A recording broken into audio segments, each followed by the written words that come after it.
না অন্ধকার জগৎ?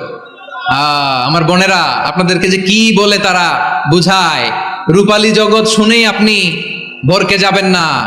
রূপালী জগতে যে নারী যত বেশি উলঙ্গ সে নাকি তত বেশি সাহসী। জানেন, বলে এটা একটা সাহসী নারী, খুব সাহসী পদক্ষেপ তার।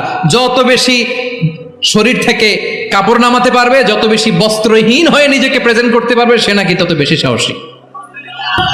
আমার চট্টলার ভাইয়েরা, শয়তানের প্রথমে এজেন্ডা ছিল বনি আদমকে বস্ত্রহীন করা। সে আদম এবং হাওয়া আলাইহিস সালামকে নিষিদ্ধ গাছের ফল খাইয়ে তাদেরকে বস্ত্রহীন করেছে। এই জামিনেও সে আমাদেরকে বস্ত্রহীন করতে চাইবে।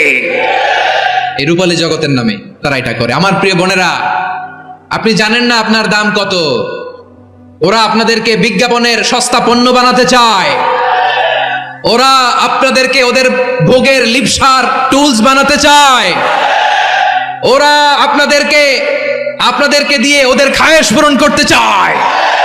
এটা আপনাদের জন্য মোটেও ডিগনিটি নয়, এটা আপনাদের জন্য সম্মান নয়। আপনার সম্মান শালীনতায়, আপনার সম্মান হেজাবে, আপনার সম্মান ভদ্রতায়, আপনার সম্মান আপনার ডিসেন্ট পোশাকে। পোশাক বলে দেয় এই নারীটা ভদ্র না অভদ্র। পোশাক বলে দেয় এই মেয়েটা কোন ঘরের মেয়ে। আওয়াজ করে বলেন ঠিক কিনা? আপনি জানেন না আপনারা এই সস্তা পণ্য বানায়, ভোগের পণ্য, বিলবোর্ডে আপনাকে উলঙ্গ করে উপস্থাপন করে। এই অশ্লীলতার সাথে ইসলামের কোনো সম্পর্ক। এজন্য আল্লাহ বলেন, আমি অশ্লীলতাকে হারাম করেছি।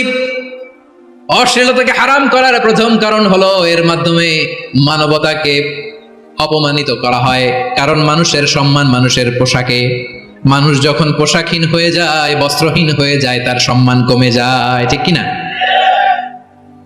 অশ্লীলতাকে হারাম করার প্রথম কারণ হচ্ছে মানুষ মানুষকে অপমান করে। একটা নারী, সে তো সম্মানিত। নারী যে কত সম্মানিত, নারীরা এটা বুঝেই নাই।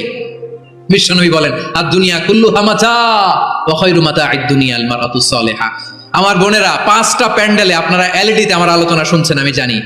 আপনাদের এই গর্ভ যে কত দামি আপনি জানেন না। আপনার পেট থেকেই আসবে আগামী দিনের সালাহুদ্দিন আল আইয়ুবী। আপনার পেট থেকেই আসবে অনাগত দিনের ইমাম মাহদী আল মুনতাযর। আপনার পেট থেকেই আসবে অনাগত দিনের ফয়সাল, ওয়াসিম, মুগ্ধ, আবু সাইদের মতো বীর যোদ্ধা।